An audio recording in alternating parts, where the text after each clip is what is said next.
4 मई आएगी, तृणमूल कांग्रेस जाएगी। 4 मई आएगी, ममता बनर्जी जाएगी, क्योंकि बंगाल के युवाओं ने ठाना है टीएमसी को हराना है। कर्जे में डुबो कर रख दिया है मेरे पश्चिम बंगाल को, कर्जे में डुबो के रख दिया है। With a crippling 38.4 debt of GSDP ratio, 38.4% GSDP की रेशो है, 4% फिजिकल डेफिसिट है और 7.72 लाख करोड़ रुपए के कर्ज में बंगाल है। 7.72 लाख करोड़ रुपए का कर्ज जो भ्रष्टाचार के कारण रद्द हुए, पेपर लीक हुए, उन सबको 5 वर्ष तक की छूट देंगे। एक बहुत बड़ी बात है। 1 करोड़ रोजगार, 3,000 रुपये प्रति महीना बेरोजगारी भत्ता और 5 वर्ष की छूट। और यही नहीं, कॉम्पिटिटिव एग्जाम, प्रतियोगी परीक्षाओं में जो पार्टिसिपेट करने वाले हैं उनको 15,000 रुपये की एक मुश्त सहायता दी जाएगी। ये वही ममता बनर्जी जिनके कार्यकर्ता, नेता और इनके गुंडे भाजपा और अन्य दलों के नेताओं पर अत्याचार करते थे, हत्या करते थे, महिलाओं के साथ बदसलूकी करते थे। इनको बंगाल में कौन डरा सकता है? इनको कौन डरा सकता है? ये जनता का भय है, इनको हार दिख रही है। बंगाल का चुनाव ममता वर्सेस जनता, और जब जनता अपने हाथ में चुनाव ले लेती है तो एक तरफा मैंडेट देती है। और बंगाल में 15 साल कुव्यवस्था, अत्याचार, भ्रष्टाचार और बेरोजगारी के और तुष्टीकरण की राजनीति जो हुई, उसका खामियाजा इस चुनाव में ममता बनर्जी जी को भुगतना पड़ेगा। 4 मई आएगी, तृणमूल कांग्रेस जाएगी। 4 मई आएगी, ममता बनर्जी जाएगी, क्योंकि बंगाल के युवाओं ने ठाना है टीएमसी को हराना है। Terror, money laundering, cut money, कई नामों से आज टीएमसी जानी जा रही है। Terror, murder, crime, terror, money laundering, cut money. और युवाओं में आक्रोश क्यों है? क्योंकि युवाओं में बेरोजगारी सिर चढ़ के बोल रही है। मैं उन सब आंकड़ों पर आऊंगा, लेकिन सबसे पहले जनता आज भारतीय जनता पार्टी के साथ क्यों खड़ी है? क्योंकि भारतीय जनता पार्टी ने यह वायदा किया है और ये मोदी की गारंटी है, हम सरकार बनाएंगे और बंगाल के अनएम्प्लॉयड यूथ, बेरोजगार युवाओं को 3,000 रुपया महीना देंगे, महिलाओं को भी 3,000 रुपया महीना देंगे, 1 करोड़ युवाओं को रोजगार के अवसर देंगे, स्वरोजगार के नए अवसर खड़े करेंगे। बंगाल में इंडस्ट्रियलाइजेशन को और बल देंगे। 2015 से भर्ती में जो देरी हुई, जो भ्रष्टाचार के कारण रद्द हुए, पेपर लीक हुए, उन सबको 5 वर्ष तक की छूट देंगे। एक बहुत बड़ी बात है। 1 करोड़ रोजगार, 3,000 रुपये प्रति महीना बेरोजगारी भत्ता और 5 वर्ष की छूट। और यही नहीं, कॉम्पिटिटिव एग्जाम, प्रतियोगी परीक्षाओं में जो पार्टिसिपेट करने वाले हैं उनको 15,000 रुपये की एक मुश्त सहायता दी जाएगी। और जो रद्द किए गए स्थायी पद हैं उनको निर्धारित समय सीमा के अंदर बिल्कुल पारदर्शी तरीके से भरेंगे, ट्रांसपेरेंट सिस्टम से भरेंगे।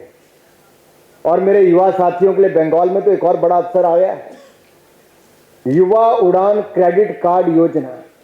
ये युवाओं को उड़ान के पंख लगा देंगे, क्योंकि 10 लाख रुपए का अमाउंट, यानी कि 10 लाख रुपए इनको उपलब्ध करवाए जाएंगे। 5 लाख रुपया अनुदान होगा और 5 लाख रुपया इनके लिए ब्याज मुक्त ऋण होगा। इससे बड़ा अवसर जॉब क्रिएशन के लिए क्या होगा?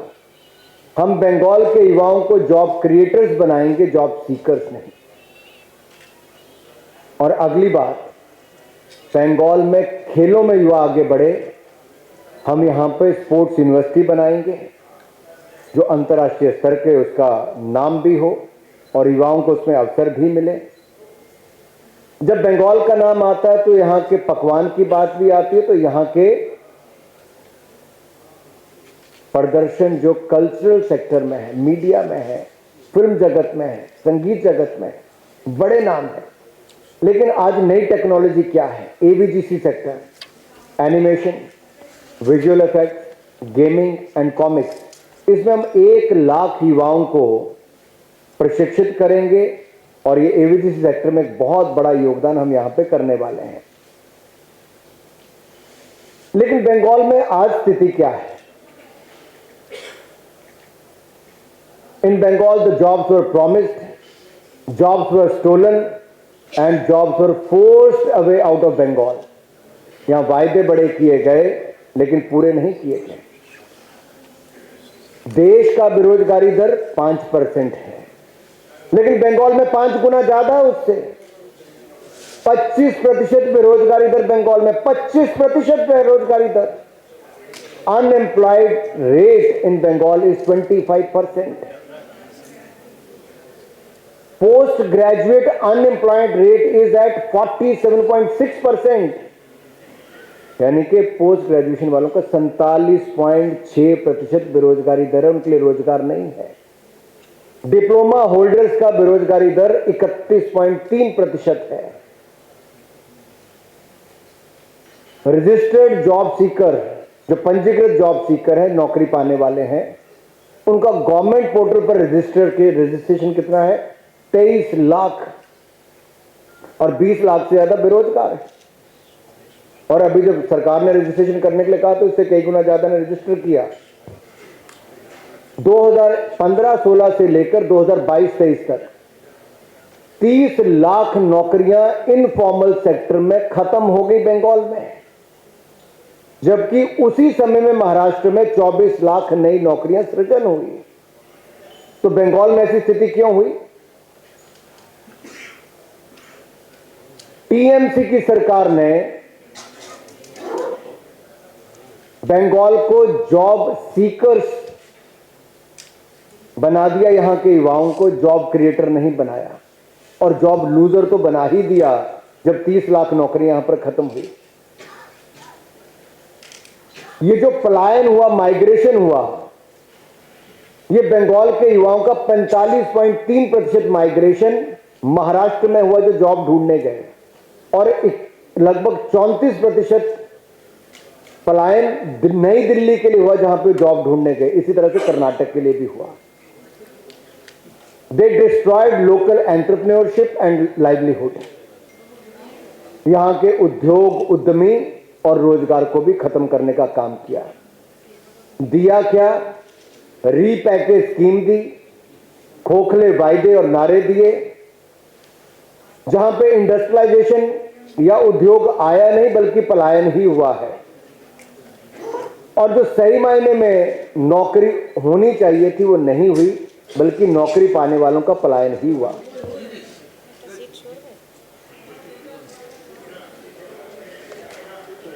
ममता Banerjee government gave slogans not salaries। Mamata Banerjee ने नारे दिए, नौकरी नहीं।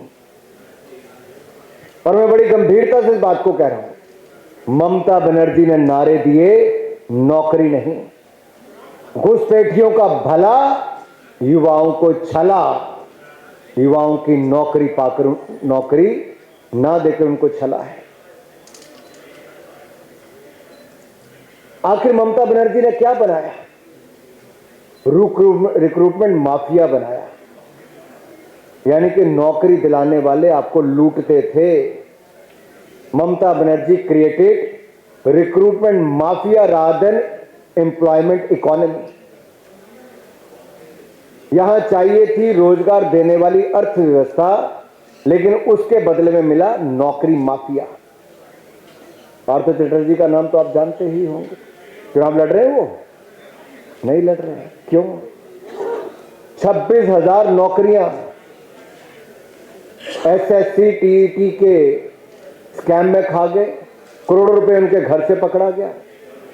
शिक्षित युवा बंगाल में बेरोजगार है और बेरोजगार युवा यहां से पलायन कर रहा है। टीएमसी ने युवाओं को निराश किया है। Educated youth is unemployed and unemployed are migrating. The state has failed the youth of this. क्या हमेशा बंगाल की स्थिति थी? क्या हमेशा ऐसी स्थिति थी? Because of crime and corruption and hostile business climate has led to the brain drain. Bengal के युवाओं की प्रतिभा में और क्षमता में कोई कमी नहीं है, लेकिन अवसर की कमी है। बंगाल के युवा यहां से जाकर देश और दुनिया में अपनी क्षमता को दिखा रहे हैं, लेकिन बंगाल में उनको अवसर नहीं मिल पा रहे हैं। भाजपा आएगी, मोदी की गारंटी पे यहां के युवाओं को 1 करोड़ रोजगार दिलाएगी। भाजपा आएगी, बंगाल के युवाओं को नए इकोनॉमिक कॉरिडोर जो हम नॉर्थ बंगाल से लेकर बंगाल के अन्य क्षेत्रों में बनाएंगे, उससे रोजगार स्वरोजगार के अवसर दिलाएंगे। What Mamata Banerjee gave,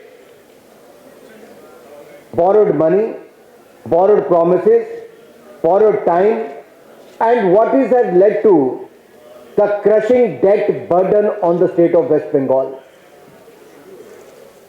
कर्जे में डुबो कर रख दिया है मेरे पश्चिम बंगाल को, कर्जे में डुबो के रख दिया है। With a crippling 38.4 debt of GSDP ratio, 38.4% GSDP की रेशो है, 4% फिजिकल डेफिसिट है और 7.72 लाख करोड़ रुपए के कर्ज में बंगाल है। 7.72 लाख करोड़ रुपए का कर्ज, जो हर नया बच्चा बंगाल में पैदा होता है उस पे 70,200 रुपए का कर्ज है। Every newborn baby in Bengal has a debt of 77,200 rupees on his head. Was it same in 2011 and 12? No. It was 22,570.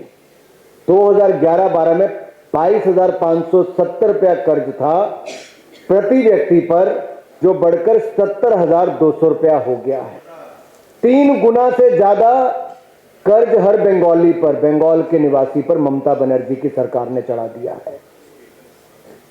क्या बंगाल में एफडीआई इक्विटी आई? नहीं साहब।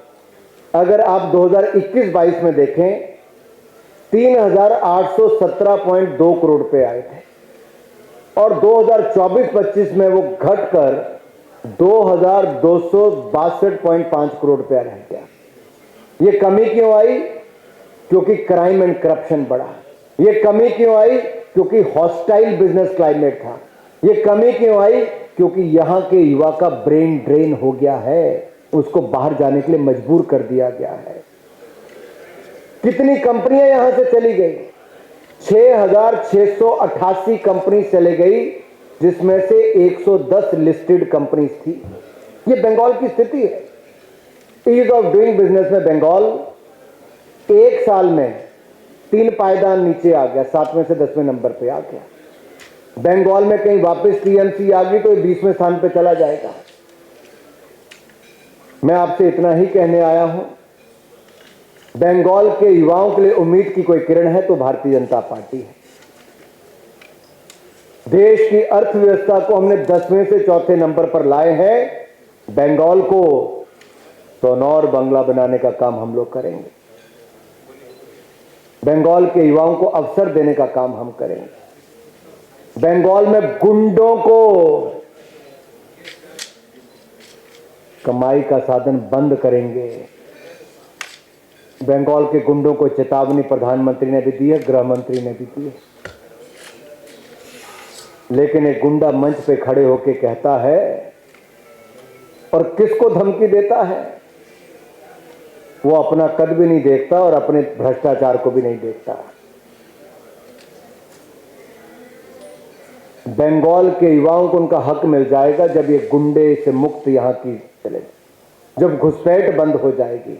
लेकिन घुसपैठ तब बंद होगी जब यहां पर बॉर्डर सील कर दिया जाएगा। बॉर्डर तब सब सील कर दिया जाएगा जब भारतीय जनता पार्टी आके लैंड एक्विजिशन करेगी। 15 साल में ममता बनर्जी ने लैंड एक्विजिशन नहीं की। घुसपैठ होती है, उनको आधार कार्ड मिलता है, बंगाल के युवाओं की नौकरियां खाते हैं, बंगाल के लोगों का राशन खाते हैं, बंगाल के लोगों का हक खाते हैं और घुसपैठियों को संरक्षण ममता बनर्जी देती है। मैं ज्यादा समय नहीं लूंगा, आपके प्रश्नों का उत्तर बाद में दूंगा, लेकिन हमारे एक और वरिष्ठ सहयोगी हैं जिनको अपनी बात रखनी है। मैं इतना ही कहूंगा साथियों, बंगाल की जनता ने मन बना लिया है, ममता हारेगी, जनता जीतेगी और भारतीय जनता पार्टी की सरकार बनेगी। धन्यवाद। माइग्रेंट लेबर्स जो है तो देखा जाता है कि माइग्रेंट लेबर्स सब चाहते हैं कि यहाँ पर आए, वेस्ट बंगाल में आए, सब आके अपना वोट दें, मगर बहुत सारे प्रॉब्लम होते हैं जिसके लिए माइग्रेंट लेबर्स सब आ नहीं सकते। तो आप क्या बीजेपी स्टेट्स हो या और स्टेट से बात कर रहे हैं उन लोगों के आने के इंतज़ाम के लिए, या कुछ इंतज़ाम आप कर रहे हैं, सोच रहे हैं इसके बारे में कुछ? मैंने शुरू में एक लाइन बोली और वो थी ममता वर्सेस जनता। ये ममता वर्सेस जनता की लड़ाई में बंगाल की जनता को अपनी लड़ाई स्वयं जीतनी है। किसी को किसी के लिए कुछ करने की जरूरत नहीं, कोई ट्रेन कोई बस बुक करने की जरूरत नहीं। बंगाल की जनता अब टीएमसी से मुक्ति चाहती है, टेरर, मर्डर, कट मनी। और ये ममता वर्सेस जनता की लड़ाई में जनता जीतेगी। हमें किसी के लिए कोई तैयारी नहीं करनी, हम तो जनता के सामने अपनी बात रख रहे हैं कि हम क्या करेंगे।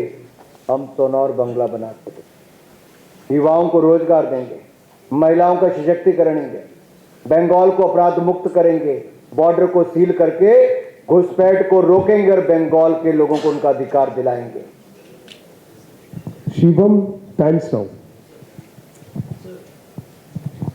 हेलो सर, कल डेरेक ओब्रायन जी ने एक एलिगेशन लगाया है कि अगले 150 घंटे बहुत क्रूशियल हैं, क्योंकि उसमें उनका कहना है कि अमित शाह जी ने सीबीआई, ईडी और सेंट्रल एजेंसी के साथ मीटिंग करी है और कुछ बहुत डीवियस प्लान है जो बंगाल में यूज होने वाला है। तो क्या देखते हैं, ये फियर मॉन्गरिंग है, ये जेन्युइन एलिगेशन है? कुछ लोग झूठ बोलने के लिए जाने जाते हैं, भ्रम फैलाने के लिए जाने जाते हैं, और ये कई बार इस तरह की बातें करते हैं। लेकिन एक बात ममता जी ने भी कही, तृणमूल तो फिर मिलेंगे। मैं ममता जी को इतना ही कहूंगा, गुलशन में बंगाल के अब नए फूल खिलेंगे, ना रहेगा तृणमूल ना फिर मिलेंगे। ममता दीदी, अब की बार बंगाल में अंधेरा छटेगा, नया सूरज उगेगा और कमल खिलेगा।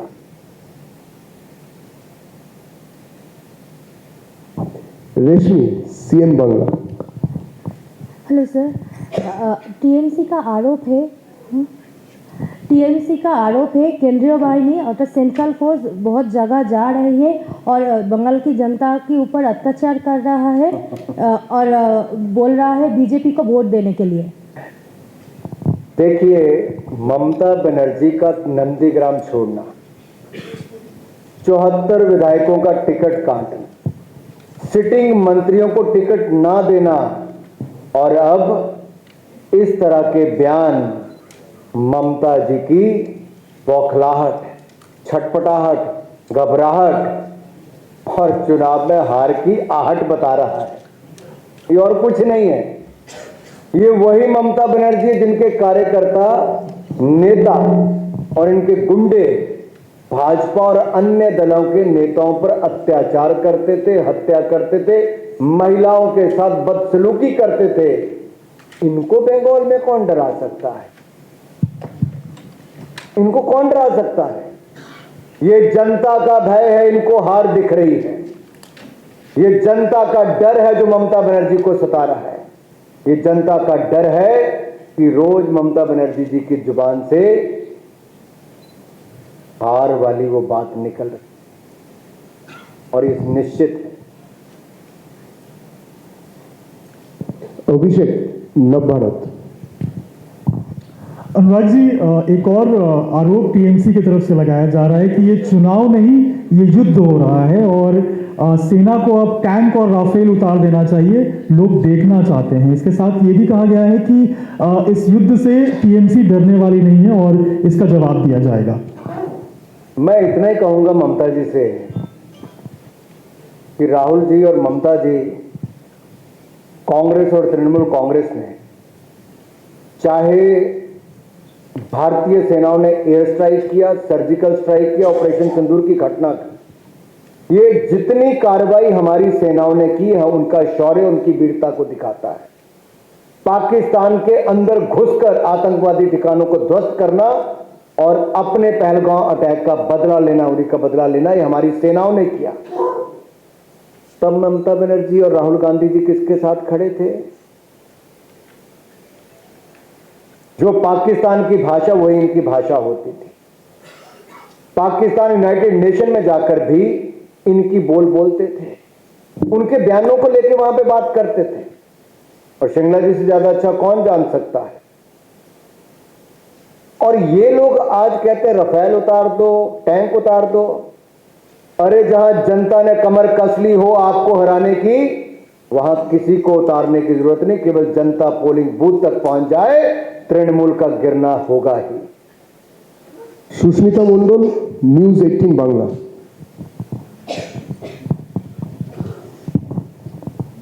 अनुराग जी, सिर्फ माइग्रेंट लेबर नहीं, बंगाल का बहुत सारा एडुकेटेड युवा वो अन्य राज्य चला गया, तो उनके लिए आपका सोच क्या है? क्योंकि आपने ही बोला कि अन्य राज्य और बंगाल का जो सैलरी स्ट्रक्चर है उनमें बहुत फर्क है। देखिए, मैं आपको छोटा सा उदाहरण उत्तर प्रदेश का देता हूं, बिहार का भी देता हूं। आप दोनों राज्यों का और फिर मध्य प्रदेश का, तीनों की जरा पिछली परिस्थितियां निकालिए। मध्य प्रदेश में जब भाजपा की सरकार बनी उससे पहले उसको बीमारू राज्य कहा जाता था, बिहार को भी कहा जाता। लगातार भारतीय जनता पार्टी की सरकार आई तो वहां की केवल एग्रीकल्चर ग्रोथ रेट भी 18% मध्य प्रदेश की हो गई। मध्य प्रदेश की सड़कों को, मध्य प्रदेश की सिंचाई व्यवस्था को, मध्य प्रदेश की अर्थव्यवस्था को देखिए, आज वो कहां से कहां पहुंच गई। इसी तरह से उत्तर प्रदेश में सुरक्षा की परिस्थिति बनी तो गुंडा राज को वहां पे खत्म किया, बहनों को सुरक्षा दी। आज वहां पे इन्वेस्टमेंट इतनी हो रही है कि $1 ट्रिलियन इकोनॉमी बनने की बात हमारा उत्तर प्रदेश कर रहा है। तो बंगाल क्यों नहीं कर सकता? बंगाल की अर्थव्यवस्था जो तीसरी थी सबसे बड़ी जीडीपी में, उसका हिस्सा था, आज वो नीचे क्यों आया? Why? Give me a reason. It is because of the crime and corruption in the state. It has gone down. The investments have gone down. The employment creation has gone down. तो अगर यहां पे सुरक्षा का भाव आ जाएगा, घुसपैठ पर रोक लग जाएगी, इंडस्ट्री वालों को भगाने की बजाय बचाना और बढ़ाने पे लग जाएंगे, ease of living and ease of doing business हो जाएगा, तो सोनार बंगला का सपना भी पूरा हो जाएगा। जो प्रवासी हैं उनको अपने राज्य में वापस आकर काम का अवसर मिल जाएगा। जॉब सीकर्स की बजाय जॉब क्रिएटर्स बन जाएंगे, अर्थव्यवस्था में योगदान देंगे। प्रति व्यक्ति बंगाली का जो कर्जा 77,200 रुपया है वो कम हो जाएगा और आमदन भी बढ़ जाएगी। तो इसलिए बंगाल के युवा, बंगाल के नागरिक जो बंगाल से बाहर दूसरे राज्यों में गए, मैं उनसे हाथ जोड़कर अनुरोध करता हूं, अपनी टिकट बुक करवा लीजिए, बंगाल वापस आइए, मतदान कीजिए और बंगाल को टेरर, मर्डर और कट मनी टीएमसी मुक्त कर दीजिए। Aamir, news Nielsen. आप ही एक कोने से दूसरा कोना चुनते, एक नॉर्थ बंगाल होता है। अनुराग जी, आमिर न्यूज नेशन से एक सवाल है कि ममता बनर्जी लगातार मंचों से कह रही हैं कि मोदी जी का यहाँ पर चुनाव में बीजेपी का उतरना ही पतन की शुरुआत है। मतलब उनका ये मानना है कि बंगाल चुनाव से ही आगे का पतन शुरू हो जाएगा। पहला ये। दूसरा ये कि एसआईआर प्रक्रिया के तहत जो नाम कटे उससे बंगाल में और महिला आरक्षण बिल पे कितना आपको सपोर्ट मिलेगा? महिला आरक्षण बिल पर कितना महिलाएं आपके साथ होंगी पश्चिम बंगाल में और कितना प्रभाव रहेगा? पहली बात तो ममता जी का मोदी जी पर ऐसा कहना, मोदी सरकार ने जो योजनाएं पूरे देश को दी, उन योजनाओं का विरोध भी बंगाल में हुआ, लागू नहीं किया गया। गरीब को मुफ्त इलाज मिल सकता था, वो नहीं दिया। जो मुफ्त अनाज मिला उसके ऊपर अपना फोटो लगा के दे दिया। यही नहीं, मिड डे मील में भी करप्शन सैकड़ों करोड़ की हुई, अनाज में हजारों करोड़ की हुई, और जो कोयला था उसकी तस्करी भी हुई। मैं करप्शन तो एक जगह ममता जी की। अब ये पीड़ा इसलिए दिख रही है कि मोदी केवल एक नाम नहीं, मोदी केवल ब्रांड नहीं, मोदी जी लोगों के दिलों में रहते हैं बंगाल के। 15 सालों में किसी एक छोटी सी दुकान पे जाके ममता दीदी ने नहीं कुछ मांगा होगा खाने के लिए। देश के प्रधानमंत्री ने अपना काफिला रोक के जो किया है, आज बंगाल ही नहीं, देश के छोटे से छोटे दुकानदार जो 10 रुपए का सामान बेचता है ब्लूमबर्ग बेचने के लिए भी, उनको लगा कि यार देश का प्रधानमंत्री हमारे यहां आके खा सकता है। ये छोटी घटना नहीं है। आप इसका इंपैक्ट देखिए चुनाव में कितना आने वाला है। दूसरा, आपने कहा महिला आरक्षण। क्या महिलाओं को आरक्षण देना, क्या आप उनको कोई फेवर कर रहे हो? It's not a favour, it's a right. हम कोई महिलाओं पर एहसान नहीं करें, उनका अधिकार है।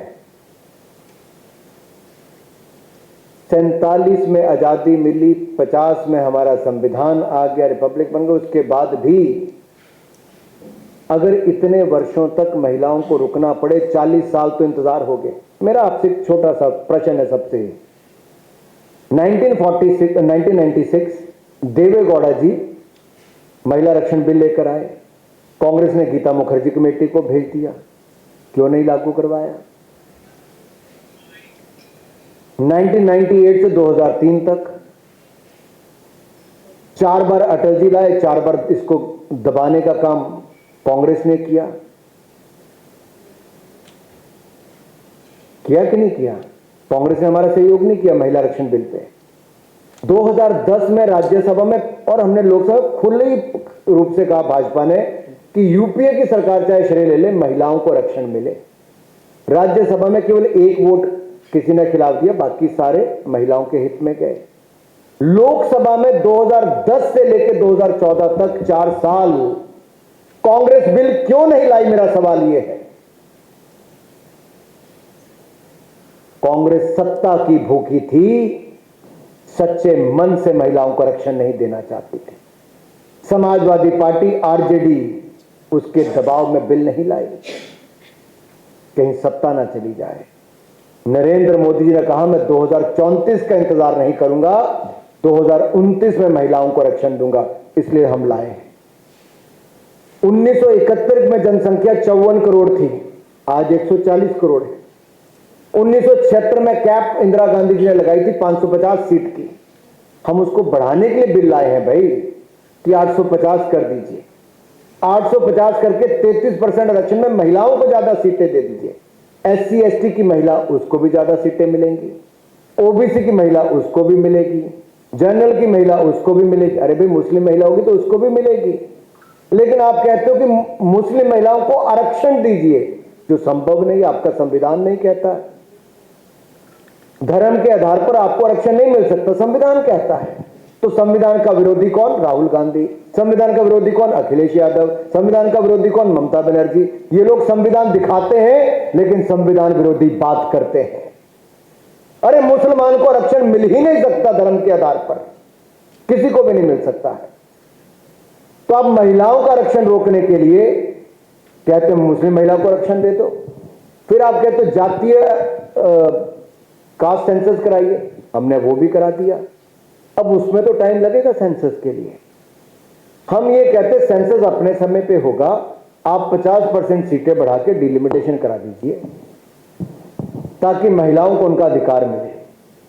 इससे किसी राज्य की एक भी सीट कम नहीं होती, परसेंटेज वाइज भी आप कम नहीं होते, रिप्रेजेंटेशन आपकी 50% ज्यादा बढ़ती है।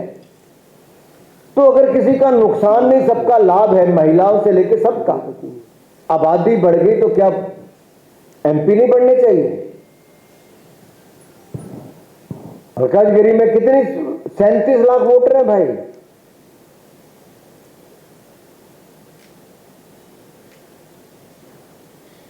कहीं पे 50,000 वोटर हैं, लक्षद्वीप में, अंडमान निकोबार में 1.25 लाख वोटर होंगे, मेरे यहां पे 15 लाख वोटर हैं, गाजियाबाद में 34 लाख वोटर हैं। तो क्या करना चाहिए? जनसंख्या बढ़ी तो सीटें बढ़ानी चाहिए। हमने कहा सीटें भी बढ़ाओ और महिलाओं को आरक्षण भी दो। इसका विरोध क्यों? मुझे कोई एक कारण बताए कि इसका विरोध क्यों है। इसमें नुकसान किसका है?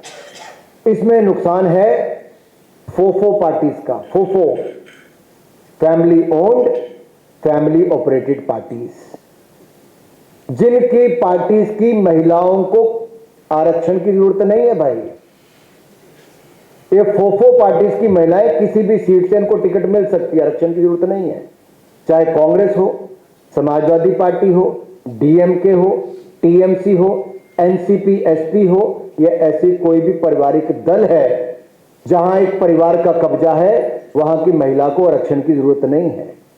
लेकिन एक सामान्य महिला को सत्ता में भागीदारी की आवश्यकता है, महिला सशक्तिकरण के लिए। इसलिए हम बिल लेकर आए थे। और मेरी पीड़ा जो है, और प्रधानमंत्री की पीड़ा जो नजर आती थी, वो यही पीड़ा है कि महिलाओं को उनका अधिकार देने से कांग्रेस, तृणमूल कांग्रेस और समाजवादी पार्टी ये महिला विरोधी पार्टियां कर रही हैं। সবাইকে আমার আন্তরিক শুভেচ্ছা ও ভালোবাসা। আমাদের মধ্যে উপস্থিত আমাদের প্রাক্তন মন্ত্রী ও সংসদ সদস্য শ্রী অনুরাগ ঠাকুর জি কি আন্তরিক অভিনন্দন। আমি আজ সকালে কুচবিহার থেকে কলকাতায় এসেছি আপনাদের আমাদের সংবাদ বন্ধুদের সঙ্গে দেখা করে সম্পর্ক করে অনেক ভালো লাগছে। আপনাদের সঙ্গে একটু কথা বলবো, আমার ভাবনা शेयर करते चाहे। आपको पता है कि आज उत्तर बंगाल का कैंपेन खत्म हो रहा है और कुछ ही दिनों में दक्षिण बंगाल में भी कैंपेन समाप्त होगा। हम सभी हमारा मतदान भरेंगे और वोट देंगे। देश का प्रधानमंत्री नरेंद्र मोदी जी कि कोई कुछ महीनों पहले से बंगाल के ज़्यादातर ज़िलों में दौरा किए हैं और जहां भी वो गए हैं, कूच बिहार से लेके आसनसोल, झारग्राम से लेके दक्षिण दिनाजपुर, मुर्शिदाबाद और सिलीगुड़ी, बहुत सारे लोग इकट्ठा हुए हैं मोदी जी को का सोच विचार सुनने के लिए। मैं भी कई रैली में प्रस्तुत रहा और मैंने देखा कि जहां भी मोदी जी जाते हैं, बंगाल के लोगों का दिल से, हृदय से उनको प्यार और स्नेह करते हैं। पिछले महीने कलकत्ता के ब्रिगेड ग्राउंड्स में इतने सारे लोग मोदी जी को का भाषण सुनने आए थे कि ग्राउंड में जगह नहीं थी और कई लोग ग्राउंड के पास भी नहीं आ पाए, घर वापस उनको जाना पड़ा। और वहां पे जो अनुभवी लोग थे उन्होंने बताया कि ऐसा रिकॉर्ड टर्नआउट हमने सिर्फ 2009 में देखा था, जबकि सीपीएम का सरकार को हटा के तृणमूल बंगाल के सत्ते में आया था। और अब समय आ गया है जबकि तृणमूल सरकार को हटा के भारतीय जनता पार्टी का सरकार आएगा। और आपने और हमने देखा है कि लोगों के मन में परिवर्तन है। बंगाल में वो परिवर्तन चाहते हैं। पलटानो दरकार चाहे बीजेपी सरकार। और ये देखते हुए ये परिवर्तन किस तरह का होगा, कैसा परिवर्तन होगा जो भाजपा का डबल इंजन सरकार लाएगी, तो इसके लिए हम सब जितने भी बंगाल के लोग हैं भाजपा के संकल्प पत्र मैनिफेस्टो को अच्छी तरह देखना चाहिए, क्योंकि इसमें बहुत स्पष्टता से आपको ये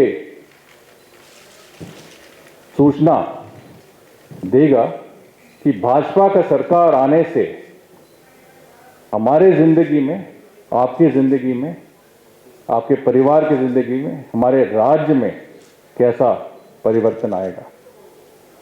और इसमें मैं महिला के मुद्दा पर शुरू करना चाहता हूं, क्योंकि जैसे आपको पता है कुछ ही दिनों पहले तृणमूल कांग्रेस के सरकार इंडियन नेशनल कांग्रेस के साथ यानी कि कांग्रेस पार्टी के साथ मिलकर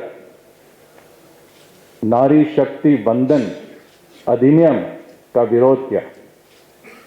और ये करते हुए महिलाओं का एक ऐतिहासिक पल, जिससे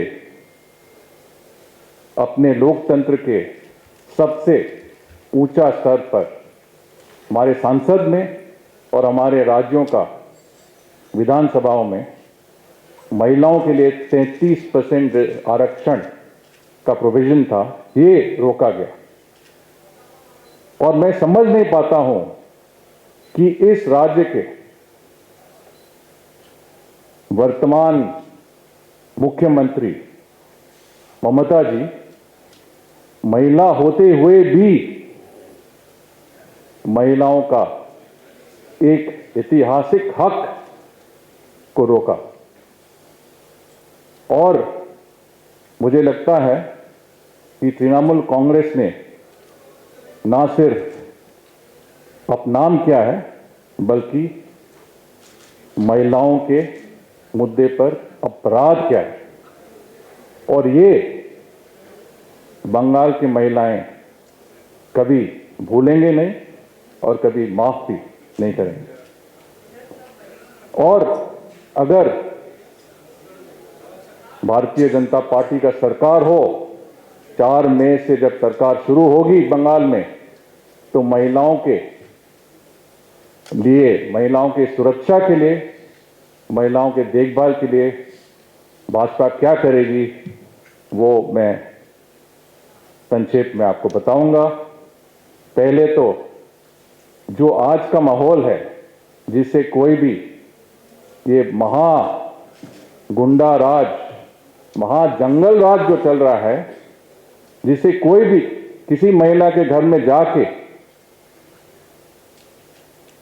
अपमान कर सकता है, महिला पर हमला कर सकता है, बलात्कार कर सकता है, उस पे भाजपा सरकार का 0 टॉलरेंस होगा। मतलब क्राइम, महिला के खिलाफ क्राइम का जीरो टॉलरेंस होगा, ये मोदी की गारंटी है। और इसके अलावा जो मेजर्स लेंगे, जैसे कि हर एक ब्लॉक में कम से कम एक महिला के पुलिस स्टेशन, एक दुर्गा सुरक्षा स्क्वाड हर एक शहर में जो पेट्रोलिंग करेगी, महिलाओं के लिए हर एक जिला में हॉस्टल बनेंगे। अगर महिला को ग्रेजुएशन करना है तो 15,000 रुपये का सपोर्ट मिल सकता है। और जैसे अनुराग ठाकुर साहब ने कहा कि महिलाओं के लिए एक मातृशक्ति भरोसा कार्ड, जिससे उनको साल भर में 36,000 रुपये और हर एक महीने 3,000 रुपये का समर्थन मिलेगा। और ये भी हमें नोट करना चाहिए कि बंगाल सरकार में जितने भी पोस्ट हैं 33% महिलाओं के लिए रिजर्व होगा, ये भी घोषणा पत्र में स्थापित है, मतलब लिखा हुआ है। तो महिलाओं के लिए मोदी सरकार के और भाजपा सरकार के बहुत सारे प्लान्स हैं जिससे बहुत ही फर्क पड़ सकता है। और युवाओं के लिए अनुराग जी ने बताया है विस्तार में। थोड़ा सा उत्तर बंगाल के मुद्दे को लेने से पहले मैं किसानों का भी कुछ कहना चाहता हूं, क्योंकि किसान और श्रमिक और चाय के श्रमिक बहुत ही हमारे राज्य के बहुत महत्वपूर्ण सेक्शन हैं।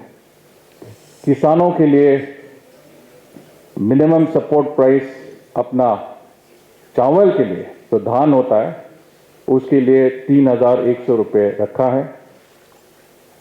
किसानों का समर्थन के लिए 9,000 का महीने पर रकम रखा है। और अगर किसानों का जमीन विकास के लिए लेना हो तो कम से कम 4 गुना मार्केट प्राइस का कॉम्पेंसेशन किसानों पर होगा। पर यह भी नहीं, आप देखिए बंगाल में पानी की कमी नहीं है, हमारे पास समुंदर है, नदियां हैं, तालाब हैं, पर फिर भी फिशरीज डेवलपमेंट में बंगाल एक डेफिशिएंट स्टेट है। हमें अपने घरों में मच्छी खाना है, जो मैं हर रोज खाता हूं, मैं बताना चाहूंगा। अगर हमें मच्छी लेना हो तो आंध्र प्रदेश या गुजरात से लेना होगा। 60,000 करोड़ का जो एक्सपोर्ट इंडस्ट्री है फिशरीज में, उसमें बंगाल का कुछ भी हिस्सा नहीं है। क्यों?